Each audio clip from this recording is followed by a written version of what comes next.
வாழ்த்து என்பது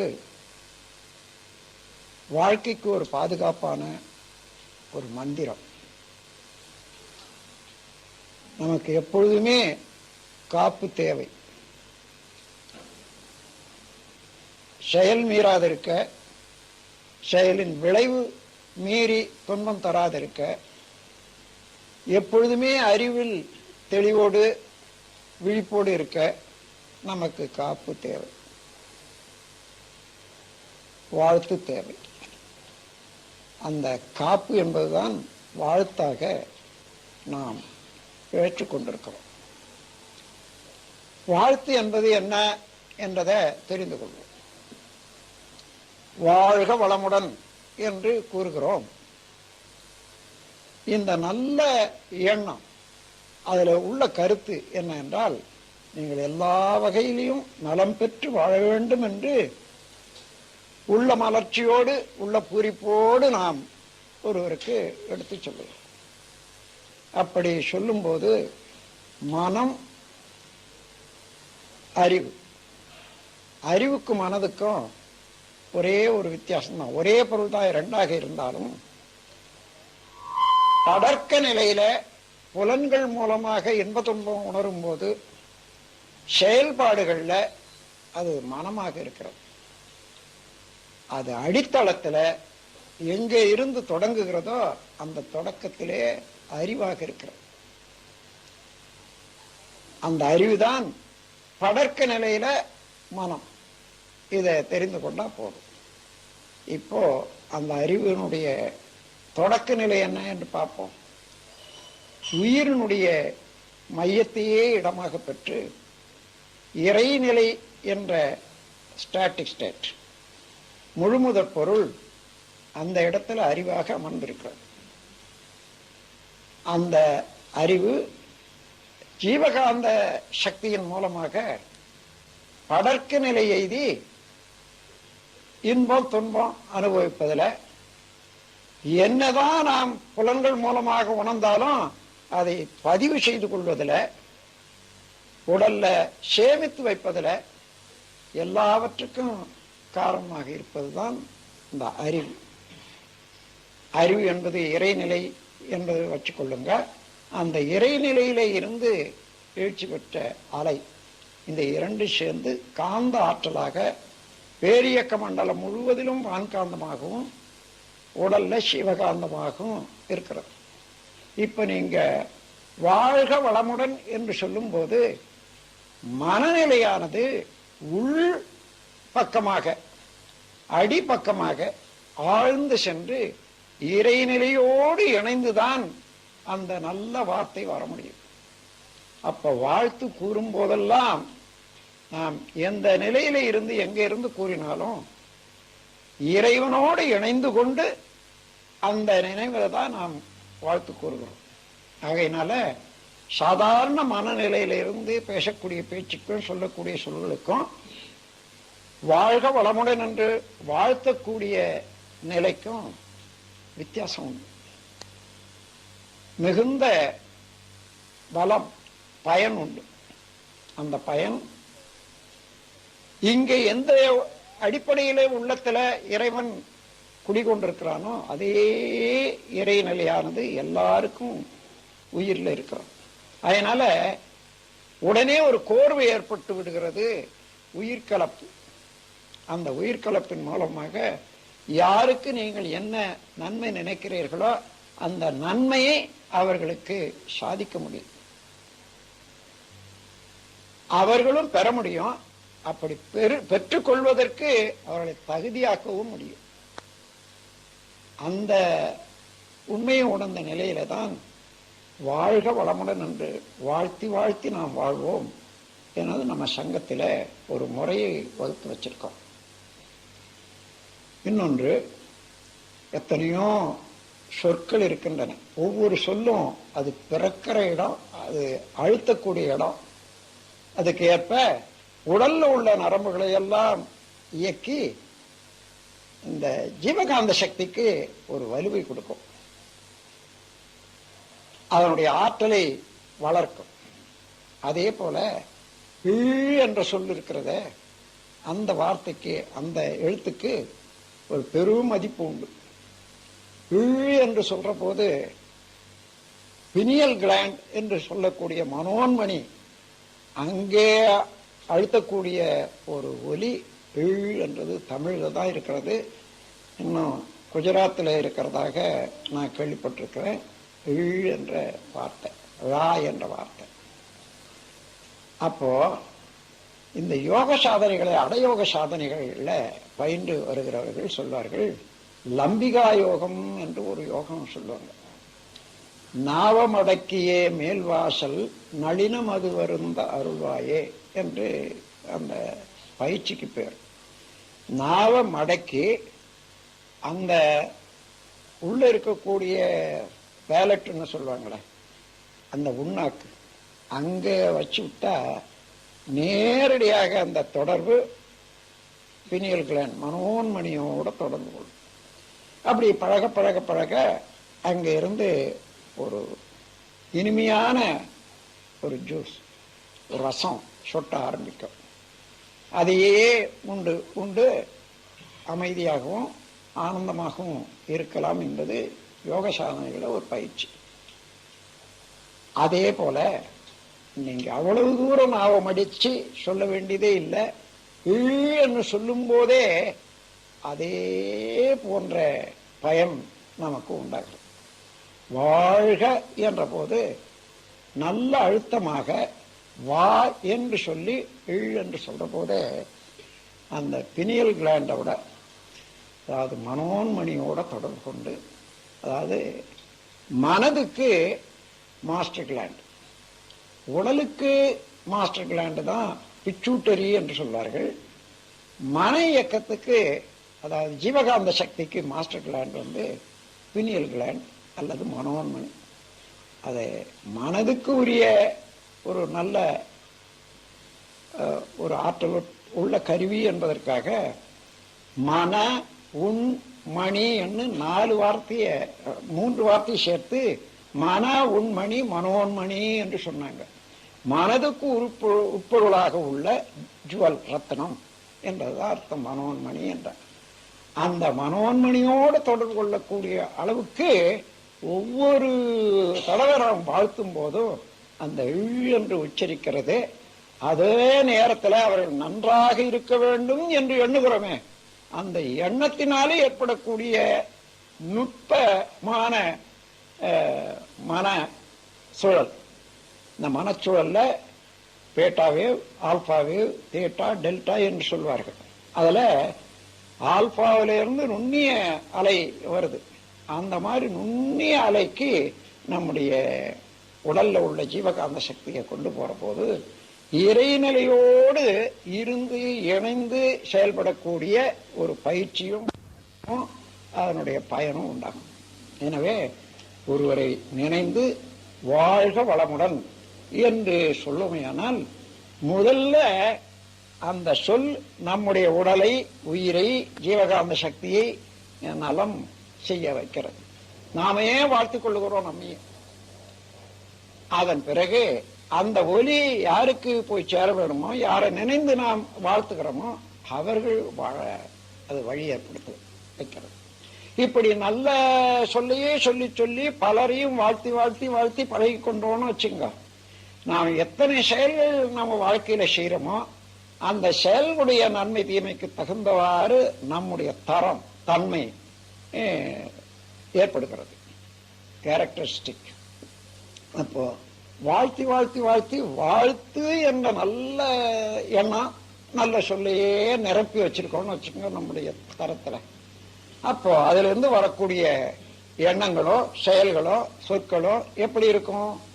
எல்லாமே வர வர நன்மையாகத்தான் இருக்கும். அதனாலதான் பெரியவர்கள் எல்லாம் எல்லாரும் நலம் பெற வேண்டும் என்ற எண்ணத்தோட உடையவர்கள் தான் பெரியவர்கள், அறிவறிந்த பெரியவர்கள்.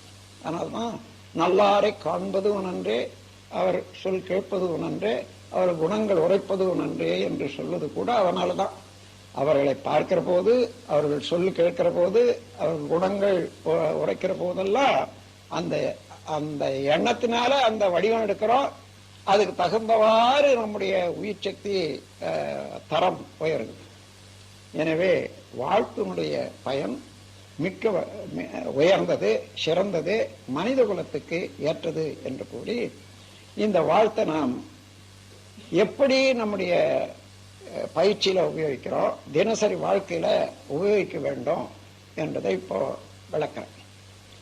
பொதுவாக நான் தவம் முடிந்த உடனே அப்பொழுதுதான் வாழ்த்து சொல்லி கொடுக்குறேன், சொல்லணும்னு. ஆனாலும் அது அப்பொழுது மாத்திரம்தான் தேவை என்றோ அது போதுமென்றோ என்பது இல்லை. அது எப்பொழுதுமே யாரை ஒருவரை ஒருவர் பார்க்கும் போதெல்லாம் கூட வாழ்க வளமுடன் என்று சொல்லிக் கொள்ளலாம். அதனால பல தடவை சொல்லும் வாய்ப்பு ஏற்படுகிறது. காலையில எழுந்தோம், குழந்தைகள் இருக்காங்க, ஒவ்வொரு குழந்தையும் பார்க்கிறீங்க, வாழ்க வளமுடன் என்று சொல்லி அந்த குழந்தை பாருங்க. அந்த குழந்தைக்கும் கற்றுக் கொடுத்து வைங்க, வாழ்க வளமுடன் என்று சொல்ல ஆரம்பிச்சுப்போம். உங்களையும் வாழ்த்தும், வரக்கூடியவர்களையும் வாழ்த்தும். அந்த வாழ்த்தி வாழ்த்தி வாழ்த்தி அந்த குழந்தை பழகிட்ட பிறகு நான் பார்க்கிறேன், பல இடங்களுக்கு போற போது என்ன கூட பார்க்கிற போது குழந்தைகள் எல்லாம் வாழ்க வளமுடன் என்று கையெடுத்து கும்பிட்டு கொண்டே வாழ்த்து சொல்றதை பார்க்கிறேன். 5 வயதுக்கு மேற்பட்ட குழந்தைகள், பல குழந்தைகளை அந்த மாதிரி வாழ்த்து கூற நான் கேட்டிருக்கேன். எனவே அந்த பயிற்சி வர வர வர வர அவருடைய நாவும் உடலும் உள்ளமும் எம்மாதிரி உயர்வடையும் என்று பாருங்க. அதோட நாம் தவம் முடிச்ச பிறகு ஒரு நுண்ணிய அலை நீளத்துக்கு வர்றோம்னு சொல்றேன். ஆல்பா வேவ்னா அமைதியானது, அதற்கு மேல தீட்டா வேவ் என்பது பிரபஞ்ச சக்தியோட இணைந்து கொள்ளக்கூடிய ஒரு நுண்ணிய நிலை. டெல்டா வேவ் என்று சொல்வது இறைநிலையோடவே ஒன்றி இருப்பது, அசைவற்ற நிலை. இந்த 3 நிலையும் நம்முடைய தவத்தில கிடைக்குது. ஐக்கிய வர்ற போதே ஆல்பா வேவ் என்று ஒரு 8ல இருந்து 13 சுழல் ஒரு செகண்டுக்கு, அதுதான் ஆல்பா வேவ். அமைதியான மனநிலை, இன்னும் இல்லை துன்பம் இல்லை. அதற்கு மேலாக தீட்டா வேவ் என்று சொல்லும் போது நாம் துரியத்தில் இருக்கிறோம் அல்லது யூனிவர்ஸ் சக்தி களத்தில் போயிருந்து நாம் தியானம் செய்யற போது அங்க நிறைந்த, அதாவது இந்த உடல்ல எந்த உயிர் மனிதனாக செயல்படுதோ அதே உயிருக்கு போக்குவரத்தாக உள்ள ஒரு சமுத்திரம், கடல். அதுதான் இது அலை போல ஒவ்வொரு உருவம் என்று வச்சுக்கொண்டீங்கன்னா அவ்வளவும் சேர்ந்த ஒரு பெரும் கடல் தான் இந்த பிரபஞ்சம். அந்த பிரபஞ்ச உயிர் அதோட கலப்புடுறோம். அப்ப இன்னும் நுண்ணிய அலை நீளம் ஏற்பட்டு 4ல இருந்து 7 வரையில ஒரு செகண்டுக்கு சுழல், மனச்சூழல் இன்னும் அவ்வளவு அமைதியாக வந்துவிடும். இந்த மாதிரி நிலையில இருந்து அதன் பிறகு துரியாதீதம் கூட நாம் செய்யறோம். சுத்த வெளியோடு இறைநிலையோடு ஒன்றி பழகி வர்றபோது டெல்டா வேவ் வரும். அம்மாதிரியான அமைதியான அலைக்கு நம்முடைய மனதை கொண்டு வந்த பிறகு, அதாவது நிலை அலைன்னு வச்சுக்கோங்க. நிலை என்பது அறிவு, இறைநிலை மனதுக்கு. அது அலை என்பது அது எந்த பொருளை எண்ணுகிறதோ, எந்த குணங்களை எடுக்கிறதா அதற்கு தகுந்தவாறு அலையினுடைய சுழற்சி வித்தியாசம் உண்டாகும். அதுதான் 1ல இருந்து 14 to 40 சைக்கிள் பர் செகண்ட் 14ல இருந்து 40 சுழல்கள் அமையிறது தான் நம்ம நினைவு இருக்கிற போது ஒவ்வொரு பொருளாகவும் குணமாகவும் மாறிக்கொண்டே இருக்கிற போது ஏற்படக்கூடியது. இப்ப இந்த நிலையிலிருந்து நாம் அமைதியான நிலைக்கு வந்திருக்கிற போது அந்த வாழ்த்து கூறினா, ஒரு தடவை கூறும்போது ஒரு 1000 தடவை அதே நிலையில இருந்து கூறினால் எவ்வளவுக்கு எவ்வளவு அது பயன் தருமோ அந்த அளவுக்கு பயன் தரத்தக்க அளவுக்கு அது சக்தி வாய்ந்ததாக அமையும். ஏனென்றால் இந்த அலையில இருந்து நிலைக்கு போறோம். அப்படி போக போக போக அடங்க அடங்க அடங்க அடங்க இவன் அவனாகி விடுகிறான்.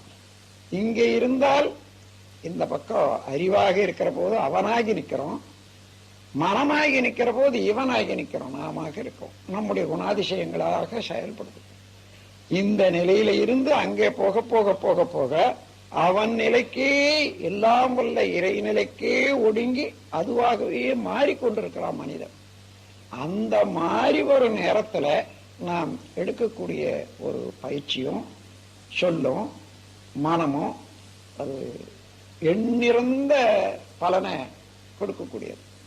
எனவே தாவம் முடிச்ச உடனே முதல்ல தன் வாழ்த்து, உடல் நலம், நீளாயுள், நிறை செல்லும், உயர்ப்புகள், மெய்ஞானம், ஓங்கி வாழ்வேன் என்று நம்ம வாழ்த்திக் கொள்றோம். ஏனென்றால் நீங்க பாருங்க, வாழ்க்கைக்கு என்னென்ன தேவையோ அந்த தேவையெல்லாம் நினைவுல வைத்துக் கொள்ளவும், திருப்பி திருப்பி ஒரு தடவை சொல்லிவிட்டால் மீண்டும் மீண்டும் அது ஊறி நமக்கு அதே சொல்லுக்கு தகுந்தவாறு செயலுக்கு ஊக்கிவிடவும் நம்முடைய ஆற்றல் இருப்பதனால உடல் நலம் அவசியம். உடல் நலம் இன்றி எப்படி நம்முடைய கடமைகளை செய்ய முடியாது. முதலாவது உடல் நலம் வேண்டும். உடல் நலம், நீளாயுள். நீளாயுள்னா குறை ஆயுள்ள, அல்லாது இம்மேச்சூர் டெத் என்று சொல்வாங்களே, அந்த மாதிரி இல்லாத முழுமையாக நாம் எதற்காக பிறந்தோமோ அதை அடையிற வரைக்கும் இந்த உடல் நன்றாகவும் இருக்கணும், ஆயுளும் முழுமையாக இருந்தாதான் முடிக்க முடியும். நீளாயுள், நிறை செல்வம். நமக்கு போதிய செல்வங்கள் ஒவ்வொரு மனிதனுக்கும் வாழ்க்கைக்கு அவசியமாக வேண்டியதுதான். நிறை செல்வம். உயர் புகழ். புகழ் மூலமாகத்தான் நமக்கு மக்களுடைய தொடர்பு, நட்பு இவைகளெல்லாம் கிடைக்கும். அதற்கு அது எவ்வாறான புகழாக இருக்கணும்? உயர்ந்த புகழ். நாம் செய்கிற புகழ் என்பது நாம் செய்யக்கூடிய செயலினால பயனடையும் மக்கள்கள் கொடுக்கக்கூடிய வாழ்த்துத்தான், பெருமைதான் புகழ். அந்த புகழ் உயர்ந்த புகழாக இருக்கணும். சிறந்த சேவையை செய்து, மிகவும் நல்ல காரியங்களையே செய்து, எல்லோருக்கும் உயர்ந்த முறையில அது பயன்படுத்தக்க முறையில செய்தோமானால் அதிலிருந்து கிடைக்கக்கூடியதான் உயர் புகழ். மெய்ஞானம். உண்மை உணர்ந்து கொள்வதற்கு உரிய ஞானம். உண்மை என்பது மேன்மை என்றும் உண்மை என்றும் இங்க இரண்டா பிரிச்சுக்கலாம். மேன்மை சிறப்புறுகிறது, அது உண்மையில அடக்கம் பெற்றிருக்கிறது. அந்த உண்மைதான் இறைநிலை, மேன்மைதான் மனம். அந்த உண்மைக்கும் மேன்மைக்கும் உள்ள வித்தியாசம் இவ்வளவுதான். உண்மை இறைநிலை, மேன்மை பிரபஞ்சம். இது சிறப்படைந்த நிலை, அது மேன்மை. அது உண்மை என்ன, எல்லாவற்றுக்கும் அடிப்படையானது இறைநிலை. அதனால அந்த உண்மையை உணர்ந்து கொள்வதுதான் மெய்ஞானம். உள்மை என்றது, உள் என்பது மெய் என்றும், ஞானம் என்பது அறிவு என்றும். உண்மை மெய்ஞானம். உடல் நலம், நீளாயுள், நிறை செல்வம், உயர் புகழ், மெய்ஞானம், ஓங்கி வாழ்வேன். நல்ல மனதை அதிலேயே இருத்தி, அதே நிலையில மனதை வைத்து இவைகளெல்லாம் நான் பெறுவேன் என்று 2 தடவை 3 தடவை சொல்லிக்கொண்டு, அதன் பிறகு இந்த உடல் எடுத்து வந்து விட்டோம், வாழ்க்கையை ஆரம்பிச்சாச்சு. வாழ்க்கையில எந்த நேரமும் நமக்கு ஒத்துழைப்பாக இருக்கக்கூடியவர்கள் நம்முடைய, அதாவது கணவன் மனைவி, வாழ்க்கை துணைவர். ஆக கணவன் மனைவியையோ மனைவி கணவனையோ நினைந்து வாழ்க வளமுடன், வாழ்க வளமுடன், அந்த உருவத்தை அப்படியே மனதில் கொண்டு வந்து நிறுத்தி கொள்ளணும். நிறுத்தி கொண்டு வாழ்க வளமுடன் என்று சொல்லும் போது 2 பேருக்கு இடையே உயிர் கலப்பும் அறிவு கலப்பும் 2மே ஏற்படுகிறது. அதனால நீங்கள் என்ன நினைக்கிறீங்களோ அங்கே அவர்களுக்கு அது நடக்கும்.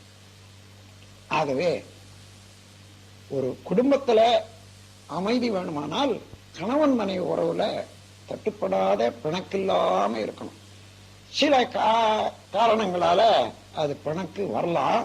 அவைகளெல்லாம் தவிர்க்கிறதுக்கு, மாற்றுவதற்கு இந்த வாழ்த்து என்பது மிக்க பயனுடையதாக இருக்கும். அப்படி முதல்ல வாழ்க்கை துணைவரை வாழ்த்திக் கொள்ளும்.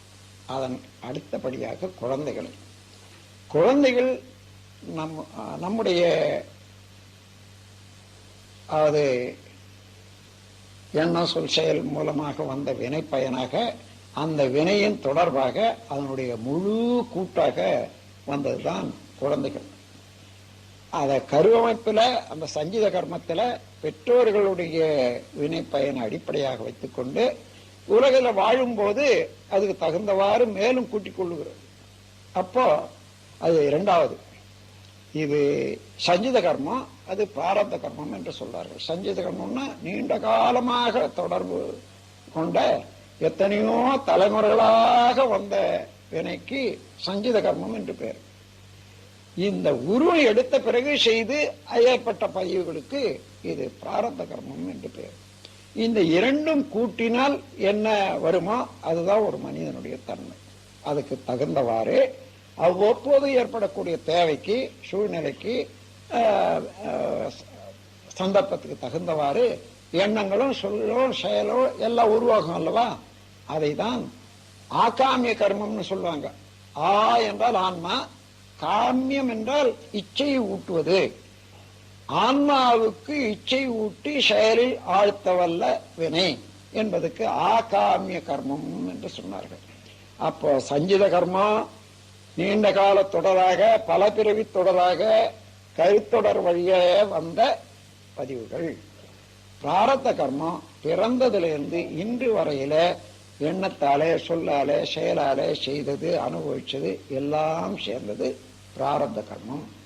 இந்த இரண்டு சேர்ந்த கூட்டிலே இருந்துதான் ஒரு மனிதனுடைய தன்மை உருவாகி இருக்கிறது. அதுக்கு தகுந்தவாறு அவ்வப்போது தொடர்பு கொள்ளும் பொருள், தேவை, சூழ்நிலை, இதற்கு ஏற்ப எண்ணங்களும் செயல்களும் உருவாகும் அல்லவா? இது ஆகாமிய கர்மம். எனவே இந்த மாதிரியான வினைகள்ல சிக்கியிருக்கக்கூடிய மனித குலம் இப்போ ஒரு குழந்தைய பெற்றெடுக்கிற போது அந்த குழந்தைக்கு நம்முடைய எல்லா வினைகளுடைய தொடர்பும் உண்டு. அந்த வினை தொடர்புனால ஒருவேளை அதுல நல்வினையும் இருக்கும், தீவினையும் இருக்கும். சூழ்நிலையினால அது விரிந்து செயல்பட்டு அது அதிகமாக விரித்து காட்டும். அப்படி ஆகாம இப்பொழுது தவம் செய்யறீங்க, ஞானம் பெற்றீங்க, நல்லதுதான் நடக்கணும்னு நினைக்கிறீங்க. அதுபோல அந்த குழந்தையும் திருந்தி வாழணும். அதற்காக ஏற்கனவே ஒரு அடிப்படை அமைப்பு இருந்தாலும், வினை இருந்தாலும், கருவமைப்பு இருந்தாலும், அது சூழ்நிலையினால அந்த கருவமைப்பை மாற்றி அமைக்கலாம் அல்லவா? அதே போல இந்த சூழ்நிலையில, இந்த வாழும் காலத்துல அந்த குழந்தைக்கு நல்ல எண்ணம் உண்டாகணும், நல்ல செயல்கள் உண்டாகணும். பழைய வினைகளை கழிவதற்கு, அதில் துடைப்பதற்கு நல்ல ஒரு பேராற்றல் அந்த குழந்தைக்கு உருவாகணும் என்ற அளவில் நீங்க வாழ்த்து கொடுப்பது, எல்லாரும் வாழ்த்துவதை விட பெற்றவர்கள் வாழ்த்துவதில் அதிகமான பலன் உண்டு. ஏனென்றால் வாழ்த்து கொடுக்கக்கூடியவர்கள் யாரோ அதே உயிர் எத்தனை கோடி தலைமுறைகளாக வந்து அந்த உயிரும் அந்த சக்தியும் அந்த வினைப்பயனும் உடைய ஒரு உயிரானது அதுல இருந்து ஒரு துளிதான் ஒரு குழந்தை. ஆகவே அதே உயிர் அதே நிலையில இருந்து ஆனா மேல் நிலைய உள்ள எண்ணத்தால அதை வாழ்த்துற போது அதை மாற்றி அமைக்கக்கூடிய சக்தி பெற்றவர்களுக்கு உண்டு. எனவே குழந்தைகளை எந்த மாதிரியாக அவர்கள் இருக்கணும்னு நினைக்கிறீங்களோ, அடிச்சு திருத்துறதை விட, அவர்களை அதட்டி திருத்துறதை விட வாழ்த்து திருத்துவது எளிது. நீங்க செய்து பாருங்க. மனதால நினைந்து நினைந்து என் குழந்தை இந்த மாதிரி இருக்கணும், நல்லவனாக இருக்கணும், உலகத்துக்கு நல்ல குழந்தையாக இருக்கணும், குடும்பத்துக்கு ஒரு நல்ல பிரஜையாக இருக்கணும் என்றதாக எண்ணி நடத்தியில, செய்கையில ஒரு உன்னதமான மனமும் உடல் நலமும் உடைய குழந்தையாக அமையணும் என்றதாக வாழ்த்தி கொண்டிருந்தீங்கன்னா, அதே போல திருத்தம் பெற்று இந்த நீங்க எண்ணிய எண்ணத்துக்கு தகுந்தவாறு செயல்புரியக்கூடிய அளவுக்கு அந்த குழந்தையுடைய தன்மை மாறும்.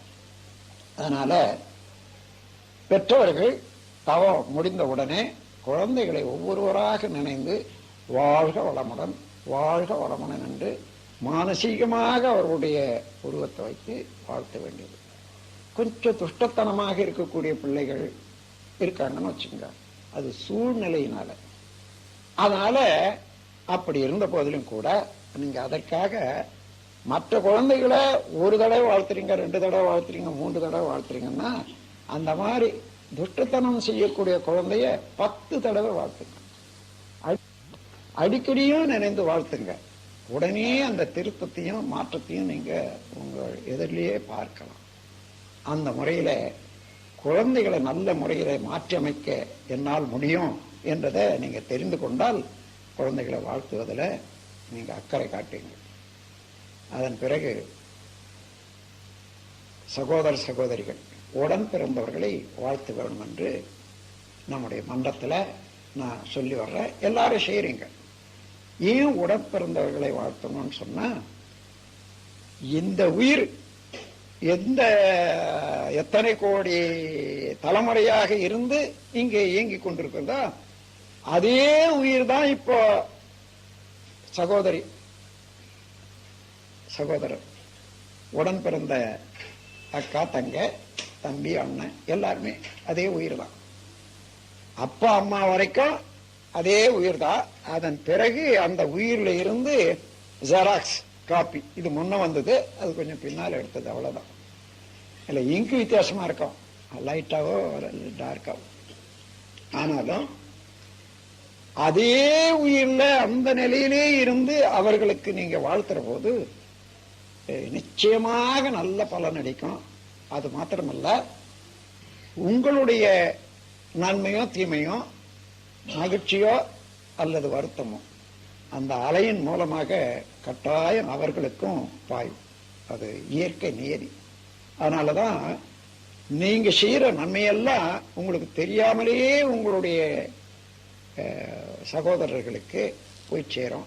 சகோதரர்களுடைய செய்யக்கூடிய நன்மை தீமையும் உங்களுக்கு வந்து சேரும். அதுல இருந்து பாதுகாப்பு பெறவும் அவர்கள் நல்லவர்களாகவே இருக்க நீங்க பார்த்து கொள்ள வேணுமானால் அவர்களை வாழ்த்தித்தான் ஆகணும், ஒவ்வொருவராக. சிலர் சொல்லுவாங்க, எனக்கு என் அண்ணன் செய்ய வேண்டிய செய்யல, விரோதம் செய்யறாரு, நான் எப்படி வாழ்த்துறது? வாழ்த்தித்தான் ஆகணும். அவர் உங்களுக்கு விரோதம் செய்ய மாட்டாரு. உங்களுடைய வினைப்பயன் காரணமாக அவருக்கு அந்த மாதிரி மாற்றி எண்ணம் ஏற்பட்டு உங்களுக்கு தீமையாக காரியம் செய்தாலும் நீங்கள் அதை மறந்து விட்டு அவர்கள் வாழணும் என்ற எண்ணத்தை மாத்திரம் செய்யற போது அவர்கள் எண்ணத்தை கூட மாற்றி விடலாம், நண்பர்களாக மாற்றி விடலாம். எனவே சகோதர சகோதரிகள் உடன் பிறந்தவர்கள் முதல்ல வாழ்த்திக் கொள்ளணும். கடைசியாக நண்பர்கள். இந்த உலகத்தில் எவ்வளவுதான் இருந்தாலும் நட்பு மனிதனுக்கு மிக மிக உயர்ந்த செல்வம். அது எப்படி உடை அவிழ்ந்து விட்டால் தானாகவே கை அதை சேர்த்து அதை சரிப்படுத்திக்கிறதோ அதுபோல என்று வள்ளுவர் கூறுகின்றார். அதுபோல நமக்கு ஒரு கஷ்டம் வர்ற போது தானா உதவி அந்த சிரமத்தில இருந்து மீட்கக்கூடிய ஒரு மனம் உடையவர்கள் நல்ல நண்பர்கள். அதனால நமக்கு ஒருவரோ 2 பேரோ 4 பேரோ இருப்பார்கள் அல்லவா, அவர்களை நினைந்து நினைந்து அந்த நட்பை வலுப்படுத்திக் கொள்ள வேண்டாம், அதற்கு நன்றி கூறும்வாறு அவர்களை வாழ்த்து கொண்டு இருக்க வேண்டும். அதன் பிறகு காரியாலயங்கள்ல அல்லது தினசரி வாழ்க்கையில நம்முடைய செயலிலே தொடர்புடையவர்களை நாம் வாழ்த்துறோம். அப்படி வாழ்த்தும் போது தினசரி வாழ்க்கையில எத்தனை பேர் நாம் தொடர்பு கொள்றோமோ அவர்களுக்கு நீங்க வாழ்த்தி வாழ்த்தி வாழ்த்தி வாழ்த்தி பிணக்கில்லாத ஒரு ஒருமைப்பாட்டுக்கு கொண்டு வந்துட்டீங்கன்னா எந்த செயல் செய்தாலும் எந்த இடம் போனாலும் உங்களுக்கு வெற்றியாகவே இருக்கும், அமைதியாகவே இருக்கும், மகிழ்ச்சியாகவே இருக்கும், மன நிறைவாகவே இருக்கும். அந்த முறையில் உங்கள் வாழ்க்கை அமைய வேணுமானால் அமைதியாக நாம் எங்க போறோமோ யாரோட தொடர்பு கொள்றோமோ அவர்களெல்லாம் வாழ்க்கையாகணும். அதுலேயும் ஒரு காரியாலயத்தில் இருக்கக்கூடிய மேலாளர், துணைவர், நண்பர், இன்னும் கீழே இருக்கக்கூடிய சபார்டினேட் அவர்களெல்லாம் கூட மனதால நினைச்சு வாழ்த்த நமக்கு ஒத்த முறையில நமக்கு தேவையான முறையில பிணக்கின்றி அவர்கள் ஒத்துழைப்பார்கள். அந்த ஒத்துழைப்பு மிகவும் அவசியம் வாழ்க்கையில. அதன் பிறகு இந்த உலக போக்கு காரணமாக சிலர் நமக்கு துன்பம் கொடுக்கக்கூடியவங்களும் இருப்பாங்க, எதிரிகளாக நம்ம தெரியாதையே எதிரிகளாக நினைப்பவர்களும் இருப்பாங்க. ஒரு மாற்று கருத்தாக அது அவங்க தெரிந்து செய்யறாங்கன்றது இல்லை, தெரியாமலே செய்வாங்க. அல்லது அவர்கள் ஏதோ ஒண்ணு எதிர்பார்ப்பாங்க, அந்த எதிர்பார்த்தது நம்மால நடக்கலைன்னா அது எதிரியாக மாற்றிக்கொள்வாங்க. அதெல்லாம் தெரிந்து இப்போ நமக்கு துன்பம் தருவர்களையும் எதிரிகளாக நினைப்பவர்கள் கூட அப்படி இருப்பார்களே, ஆனால் அவர்களை நினைந்து அவர்கள் திருந்தி நல்வாழ்வு பெற வேண்டும் என்ற ஒரு மனவிரிவோட மன மகிழ்ச்சியோட நீங்க வாழ்த்தீங்கன்னா, இப்போ அதுல 2 வகையில நமக்கு துன்பம் தருபவர்களையும் எதிரிகளையும் வாழ்த்துவதில் 2 வகையில நன்மை இருக்கு. ஒருவர் எதிரி என்று நினைக்கிற போது, அவர் துன்பம் செய்தார் என்று எண்ணும் போது மனம் பாதிக்குது. இந்த ஜீவகாந்த சக்திக்கு ஒரு ஊசி குத்தி ஓட்ட விட்ட மாதிரி ஆயிரும். அதனால அதை நீக்கிடுறோம். எந்த இடத்துல ஓட்டை இருந்தாலும் அந்த ஓட்டை அடைச்சிடும். இவர் எதிரி, அவர் கெட்டவர், அது கெட்டது என்றதெல்லாம் நீக்க நீக்க நீக்க நீக்க நம்முடைய மனம் வலு பெறுகிறது, எந்த ஓட்டையும் இல்லாத. அதோட நீங்க வாழ்த்தும் போது அவர்களுடைய குணாதிசயம் திருந்தி தீமை செய்வதற்கு பதிலாக நன்மையே செய்ய ஆரம்பிப்பாங்க. நீங்க வாழ்க்கையில அது மாதிரி வாழ்த்து கூறி நீங்க பாருங்க, அது எப்பேற்பட்ட எதிரியும் மாற்றி அமைச்சு அது நல்லதையே செய்யக்கூடிய அளவில் கொண்டு வந்துடும். அதனால எதிரிகளையும் வாழ்த்தணும், துன்பம் தருபவர்களையும் வாழ்த்த வேண்டும். கடைசியாக இந்த உலகம் என்று ஏற்பட்டது என்று கணிப்பதற்கு ஆள் இல்லை. கணக்கே இல்லாத போது உலகம் வந்தாச்சு. அந்த உலகம் அது இவ்வளவு ஜீவன்களை உற்பத்தி செய்து அதுல இருந்து மனிதனும் வந்து எத்தனை காலமும் ஆயிப்போச்சு. இது வரையில இன்னைக்கு உங்களாண்ட இருக்கக்கூடிய அனுபவம் அறிவு எடுத்து பார்த்தீங்கன்னா, இந்த உலகத்துல தோன்றிய முதல் மனிதனுடைய வாழ்க்கை அனுபவத்தில இருந்து இன்று வரையில இந்த உலக சமுதாயத்தில் என்ன என்ன அனுபவங்கள் கிடைச்சதோ, வாழ்க்கை அனுபவம் அவ்வளவும் தலைமுறை தலைமுறையாக எல்லா மக்களுக்கும் கிடைச்சு கொண்டே இருக்குது, மாற்றி மாற்றி மாற்றி மாற்றி. அப்படி பார்க்க போனா நம்மிடம் இருக்கக்கூடிய இன்றைய அறிவு ஒரு சௌகரியம், வாழ்க்கை கலை அல்லது பண்பாடு. இதற்கு சென்று போன மக்கள் கூடிய உலகமும் இன்று விரிந்த உலகத்தில் வாழும் மக்கள் அனைவருமே அதுல சம்பந்தப்பட்டிருக்காங்க. ஆகையினால எந்த செயல் செய்தாலும் நாம் அவர்களுக்கெல்லாம் நன்றி செலுத்தணும். அதற்கு என்ன செய்யணும்?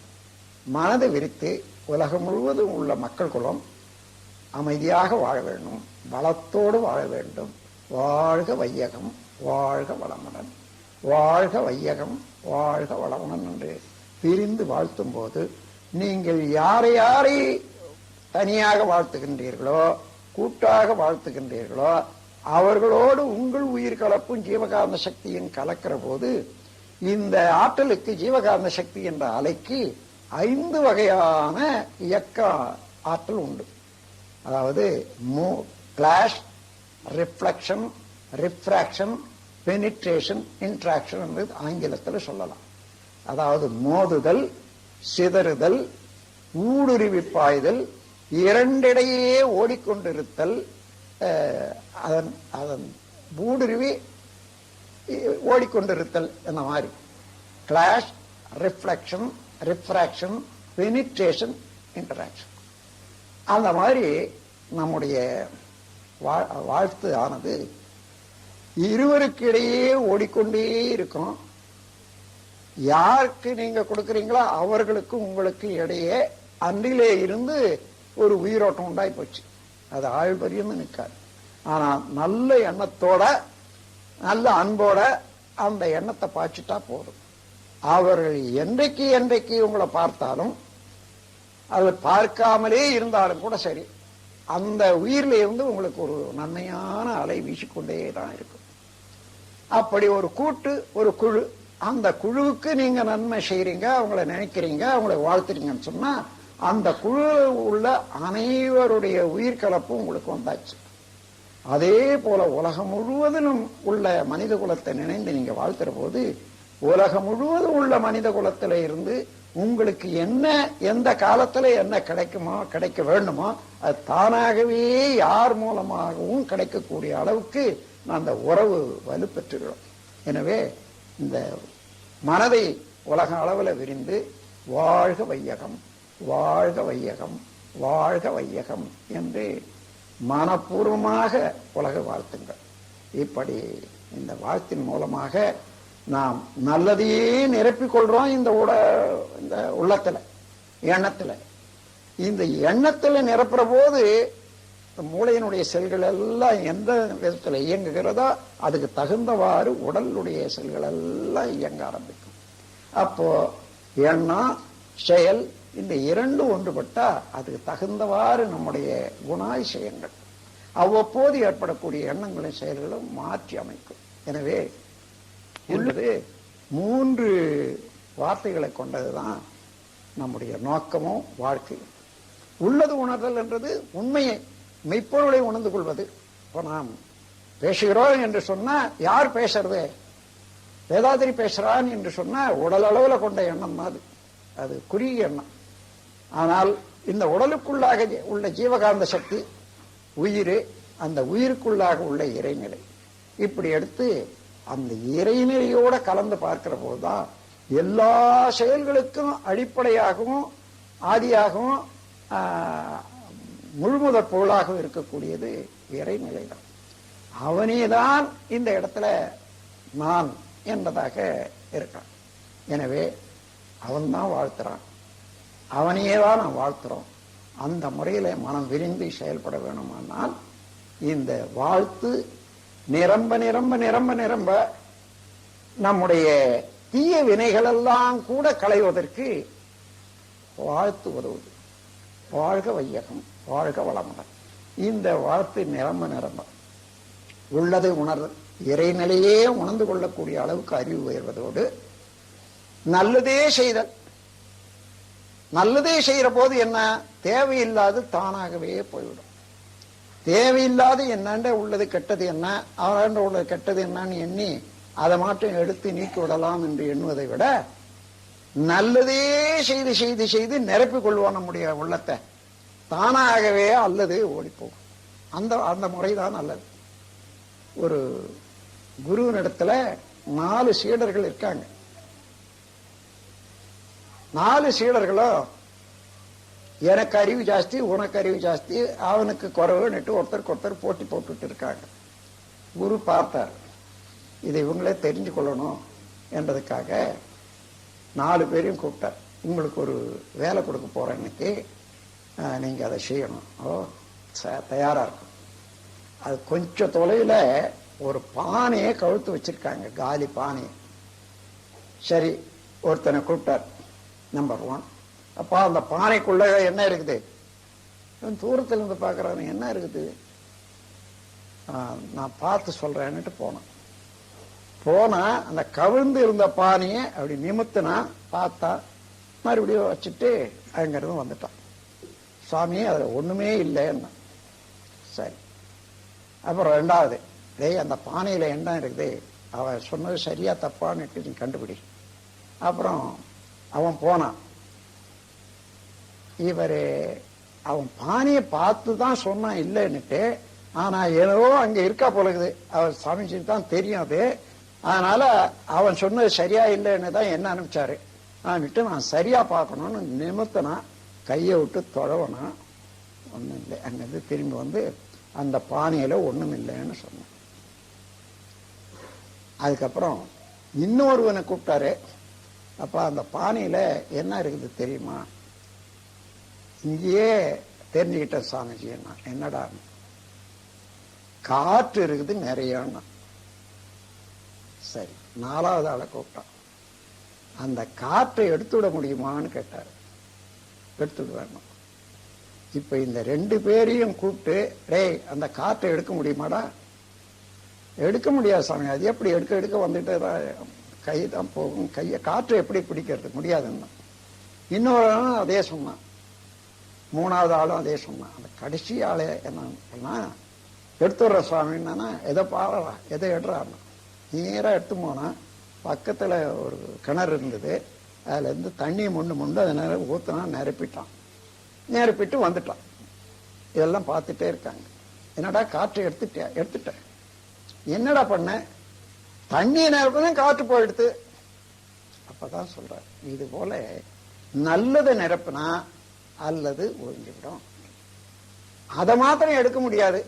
தீயது என்றது ஒன்றை விலைக்கு விடணும்னா முடியாது. மனிதன் நல்லதை செய்ய செய்ய செய்ய செய்ய நல்லதால நிரப்பி விட்டா அல்லது தானாகவே தொலைந்து விடும் என்று வழிகாட்டி, இப்ப அதுல இருந்து உங்களுக்கும் அதை நான் சொல்ல கடமைப்பட்டிருக்கேன். இப்ப நாம ஒருவருக்கு ஒருவர் தொடர்பு கொள்ளும் போது, நண்பராயிருந்தாலும் சரி, கணவன் மனைவி உறவுல இருந்தாலும் சரி, ஏதோ குற்றம் காண்றோம். இந்த குற்றம் காணும் ஒரு நெஞ்சம் இருக்குத, உண்மையும் உணராத நெஞ்சம்தான் குறை உணர்ந்த நெஞ்சம். ஆனால் சரியா நீங்க பாத்தீங்கன்னா, அது நண்பரோ கணவனோ மனைவியோ சரியா தொடர்பு கொண்ட நாள்ல இருந்து இன்று வரையில அவர்கள் உங்களுக்காக செய்த நன்மைகள் எல்லாம் நினைச்சு பாருங்க. இப்போ அதுக்காக கொஞ்ச நேரம் எடுத்துக்கிட்டா என்ன தப்பில்லை. 5 நிமிஷம் இருக்கட்டும், 10 நிமிஷம் போகட்டும், 15 நிமிஷம் போகட்டும். வாழ்க்கையில எவ்வளவோ காலம் கழிக்கிறேன்னு அந்த மாதிரி செய்து பார்த்தீங்களா இது வரைக்கும்? இல்லை. இன்னைக்கு செய்து பாருங்க. இப்ப போற போது வழியிலேயே செய்து பாருங்க. போன பிறகு அந்த அம்மாளை பார்க்கிற போதோ அல்லது அவரை பார்க்கிற போதோ செய்து பாருங்க. இந்த உருவத்தால எனக்கு எவ்வளவு நன்மை என் வாழ்க்கையில அந்த காலத்துல இருந்து இந்த காலத்துல வர என்ன என்ன நன்மைகள் இவர் செய்திருக்காரு, அந்த அம்மா செய்திருக்காங்க. எண்ணி எண்ணி எண்ணி எண்ணி எண்ணி அதை பல தடவை எண்ணி எண்ணி எண்ணி இந்த நிரப்பி வச்சுக்கோங்க. இந்த சின்ன விஷயத்துல குற்றம் பார்த்து குறை பார்க்கறீங்களா, ஓடியே போடும்.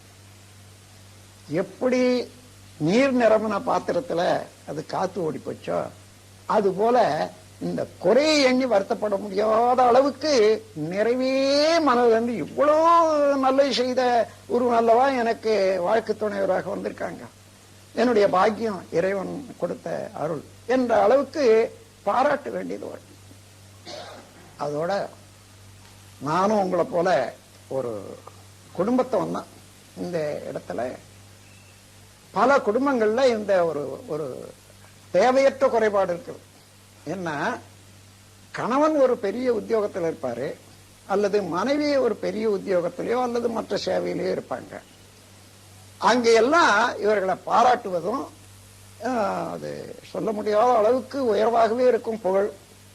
அங்கிருந்து வீட்டை வருவாங்க, அதே புகழும் பாராட்டும் வீட்டை கிடைக்கிறது இல்லை. எப்படி கிடைக்கும்? அவர் நினைக்கிறாரு அவருடைய மனைவி தானே நினைக்கிறாரு.